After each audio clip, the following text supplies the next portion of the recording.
Buenas noches, profesor y compañeros. En esta ocasión, el grupo Prevencionistas de Enfermedades presentaremos el análisis epidemiológico de dos enfermedades. Mi nombre es Mercedes Espinosa y hablaremos sobre el VIH-Sida, una enfermedad transmisible. Esta sección tiene 4 partes: triada epidemiológica, cadena epidemiológica, signos y síntomas, prevención y tratamiento. Empezaremos con un video introductorio sobre qué es el VIH. El virus de inmunodeficiencia humana, o VIH, es el agente que causa la enfermedad conocida como síndrome de inmunodeficiencia adquirida, o SIDA. En otras palabras, el VIH es la causa y el SIDA es la enfermedad. El sistema inmune es el conjunto de células, tejidos y órganos que defienden el cuerpo de virus y parásitos. Se encarga de producir sustancias llamadas anticuerpos que combaten las infecciones. Generalmente, el sistema inmune mata a los virus y detiene la enfermedad. Sin embargo, el VIH ataca al sistema inmune y no es posible eliminarlo. Hablaremos sobre la tríada epidemiológica del VIH. Agente. El SIDA es causado por un agente biológico que es el virus de la inmunodeficiencia humana, que pertenece a la subfamilia lentivirus de los retrovirus. Huésped.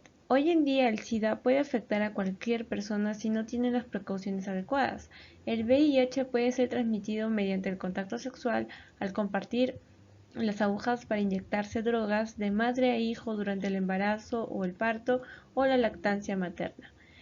Ambiente. A la fecha no se han encontrado factores físicos y biológicos. Epidemiológica. Agente causal. El primer elemento de la cadena epidemiológica es el agente causal, en este caso denominado lentivirus, que tiene la capacidad de producir una enfermedad.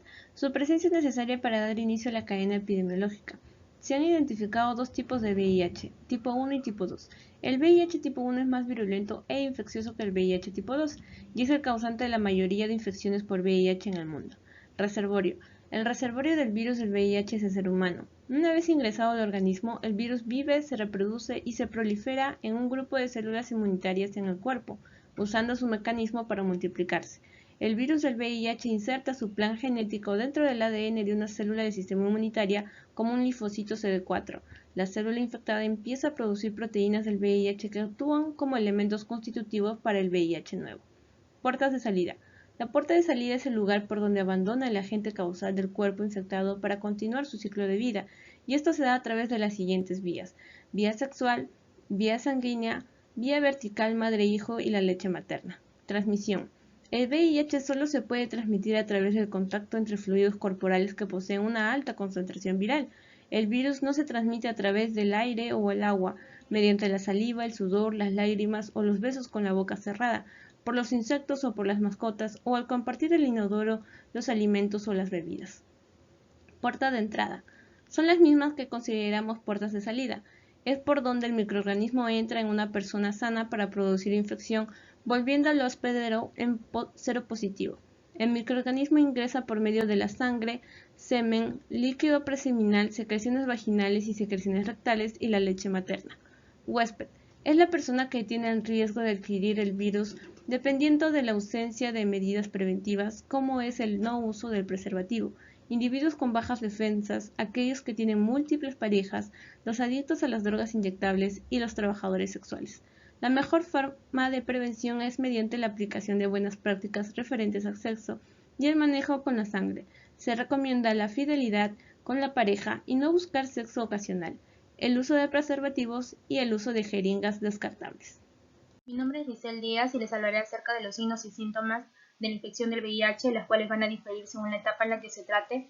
Por ello, la OMS y la UNICEF van a presentar un cuadro de clasificación de las etapas desde el momento primario de la infección hasta la presencia del SIDA. En las primeras semanas quizás no se manifieste ningún síntoma o puede que se manifieste el síndrome retroviral agudo, que consiste en dolor de cabeza, dolor de garganta, y que estas se van a ir agravando a medida que la infección va debilitando el sistema inmunológico. En la primera etapa, por ejemplo, se puede presentar la inflamación de los nódulos linfáticos, en la etapa 2 la pérdida de peso, en la etapa 3 la tuberculosis pulmonar, incluso el SIDA, que pertenece ya a la etapa 4, donde todas las personas ya la padecen. ¿Cómo es que podemos realizar el diagnóstico del VIH? Es a través de las pruebas Un ejemplo de estas son las pruebas de ácido nucleico, más conocida como NAM, la cual es un método directo porque detecta el ARN o ADN del virus del VIH en los glóbulos blancos. Ejemplo de esta prueba es el PCR, que es la prueba de reacción en cadena de polimerasa, que puede ser cualitativa o cuantitativa. Y que, bueno, esta prueba no se realiza con tanta frecuencia como las pruebas de anticuerpos debido a que requiere habilidades técnicas de equipos costosos. Y, por ejemplo, se puede detectar la infección del VIH en los niños menores de 18 meses de edad. Por eso esta prueba es más precisa, ¿no? Otro ejemplo es la antigenemia P24. Otro tipo de pruebas, los antígenos y anticuerpos, como su nombre lo indica, detecta los antígenos, que es una parte del virus, y bueno, los anticuerpos se va a realizar después, a partir de las 3 semanas después de ser infectado. En estas están las pruebas de ELISA de cuarta generación. También tenemos las pruebas de anticuerpos, en las cuales se puede hacer vía de sangre, vía oral o vía orina, las cuales las últimas no son tan precisas. Existen las pruebas rápidas en las que se podría realizar en emergencias para una mujer gestante en labor de parto para saber si es que o no padece de VIH. Y también se encuentra la prueba de ELISA de tercera, segunda y primera generación. Encontramos también la prueba de confirmación, en las cuales tenemos la Western Blot y la IFI, la LIA, para ratificar el resultado positivo del VIH, y las pruebas de complementarias, que se realiza para ver el seguimiento del tratamiento de la carga viral. En cuanto a la prevención, existen medidas como el uso correcto de preservativos en las relaciones sexuales, hacer las pruebas de VIH, utilizar siempre material estéril y evitar el uso compartido de jeringas o agujas, no compartir cuchillas de afeitar ni cepillos de dientes. Además, como sabemos, el VIH puede propagarse durante el embarazo o durante el parto, entonces se debe realizar una prueba y tomar todas las medidas necesarias para evitar la transmisión. Existe también la profilaxis pre-exposición, que es una opción para prevenirla para las personas que no tienen el virus pero que corren un alto riesgo de contraerlo, que involucra tomar medicamentos específicos todos los días para reducir el riesgo. Igualmente, la profilaxis post-exposición, que consiste en tomar medicamentos contra el VIH dentro de las 72 horas después de una posible exposición, pero solo debe usarse en situaciones de emergencia. Ahora, por el contexto del COVID, el MINSA nos informó que no existe evidencia que las personas que padecen el VIH tengan mayor riesgo de contraerlo. Por ello, solo deben seguir con su tratamiento, no descuidarse y seguir las medidas preventivas contra el COVID. Como sabemos, el VIH no tiene cura, pero sí se puede seguir un tratamiento llamado el tratamiento antirretroviral, que es más conocido como tal. ¿En qué consiste? Los medicamentos contra el VIH van a impedir que el virus se reproduzca o se replique, y esto va a reducir la concentración del VIH en el cuerpo o la carga viral. Al tener menos concentración, el sistema inmunológico tiene más posibilidad de poder recuperarse y producir más linfocitos CD4. Así, va a ser lo suficientemente fuerte como para poder combatir las infecciones. Y entonces se va a poder proteger al sistema inmunológico con el objetivo de que la infección por VIH no avance hasta el SIDA, que es la última fase. Al disminuir la concentración también se puede reducir los riesgos de transmisión del virus, y esto se da cuando se llega a una concentración indetectable, donde una persona con VIH con carga viral indetectable tiene menor riesgo de transmitir el VIH. Existe también la interacción medicamentosa, que se puede producir durante el tratamiento cuando existen complicaciones. Por ejemplo, con una interacción con otro medicamento, o con los alimentos, o con los suplementos, o con las afecciones clínicas como la hepatitis o la enfermedad renal, o durante el embarazo también. Por ello, antes de iniciar un régimen de tratamiento de VIH o durante el régimen, se debe considerar cuidadosamente las posibles interacciones de los medicamentos. En el Perú, según la Organización Panamericana de la Salud y con fuentes de la ONU-SIDA, nos muestra un crecimiento con el porcentaje de cobertura de personas con VIH que reciben este tipo de tratamiento, desde 2010 con un 29% hasta el 2018 con un 73% de pacientes que ya realizan el TAP. En el 2016 se va a registrar una baja del 3% respecto del año anterior del número de personas con VIH que habían alcanzado la supresión viral o tenían una concentración indetectable de carga viral. Mi nombre es Stephanie Monroy y la enfermedad no transmisible elegida por el grupo es la hipoacusia laboral. Hablaremos sobre la triada epidemiológica, la cadena epidemiológica, los signos y síntomas y la prevención y el tratamiento. Uno de los riesgos ambientales más predominantes en los ambientes de trabajo es el ruido. La hipoacusia son pérdidas de la audición ocasionadas por el desarrollo de tareas en las que el oído del trabajador se encuentra expuesto a ruidos muy elevados y frecuentes. La pérdida de la audición es irreversible y afecta a la calidad de vida de los trabajadores. En la triada epidemiológica tenemos a tres componentes: el agente, el huésped y el ambiente.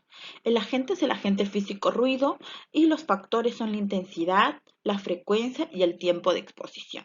El huésped es el trabajador y los factores del huésped que hay que tener en cuenta son la susceptibilidad individual, la edad, embarazos, enfermedades en el oído.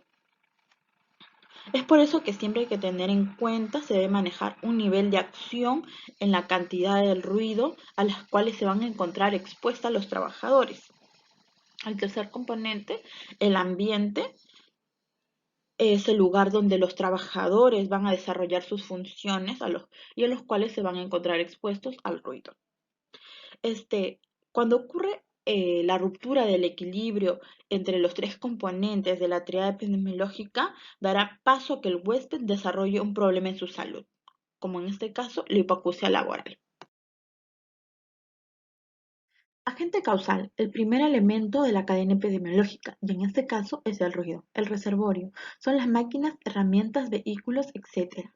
La puerta de salida son las máquinas, herramientas, vehículos en funcionamiento en el centro laboral. La vía de transmisión son las ondas en el aire, por este medio se transmite el ruido. La puerta de entrada es el oído del trabajador y el huésped es el trabajador que se ve expuesto a niveles elevados de ruidos en el lugar de trabajo.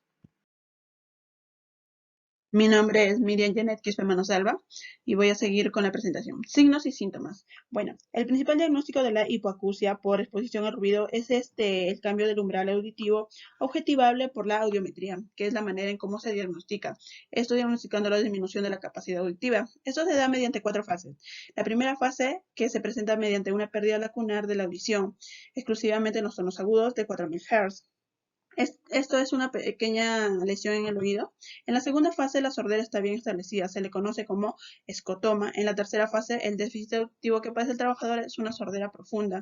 Ya en la cuarta fase, la disminución auditiva afecta a las frecuencias conversacionales. Se ve una notable caída de gráfica. Como otros signos y síntomas también está el vértigo y náuseas que se pueden presentarse por parotraumas, que es por ejemplo el cambio de altitud, que también puede provocar un dolor o un dolor intenso en los oídos. También está el acúfeno, que está asociado a la hipocausia o síntomas vertiginosos como la demostración del daño coclear o vestibular. La supuración de crónica del oído es un signo de alarma, ya que el oído supurante tiene 20 veces más la probabilidad de presentar complicaciones. La otorragia es una hemorragia en el oído. En la prevención y tratamiento. En la prevención primaria se puede o se debe informar a los trabajadores sobre los protectores personales para el oído. Esto abarca el primer punto, que es el estudio de la susceptibilidad individual. Se debe conocer quiénes padecen dicha susceptibilidad para extremar en ellos las medidas de protección habituales. También está el control audiométrico periódico, que las personas que obligadamente permanecen expuestas al ruido traumatizante deben efectuar un control audiométrico cada cierto tiempo. También está la reducción del ruido en el ambiente de trabajo, que la ley obliga a los empresarios o empleadores a proteger la salud y seguridad de los trabajadores. La prevención secundaria. En la prevención secundaria se puede implementar el Cochlear, que es un pequeño dispositivo electrónico que ayuda a las personas a escuchar. También el uso de audífonos o amplificadores para mejorar la audición. La limitación del daño. Pues los trabajadores con cierto daño auditivo se considera susceptible a riesgos y deberá evitar continuar trabajos con ambientes ruidosos o extremar medidas de protección. En la prevención terciaria está la rehabilitación, que por ejemplo el trabajador deberá adaptarse ya con su incapacidad, que es el lenguaje de señas, aprendiendo también el lenguaje, la lectura del lenguaje.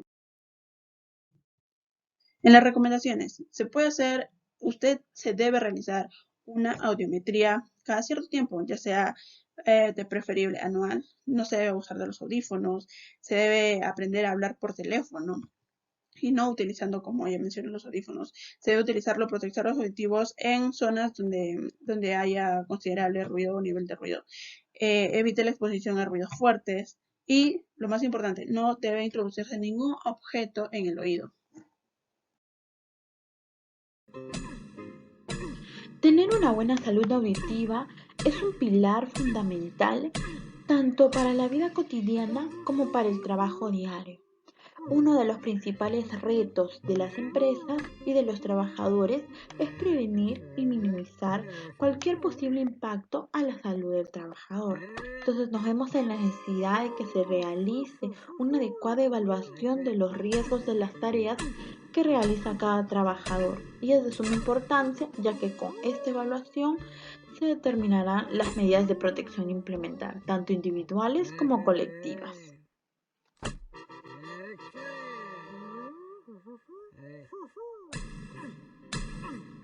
El video nos deja como reflexión que se puede cambiar tanto herramientas, maquinaria, material de trabajo, pero no podemos cambiar la afectación de la salud, específicamente en tus oídos, ya que es un daño irreversible.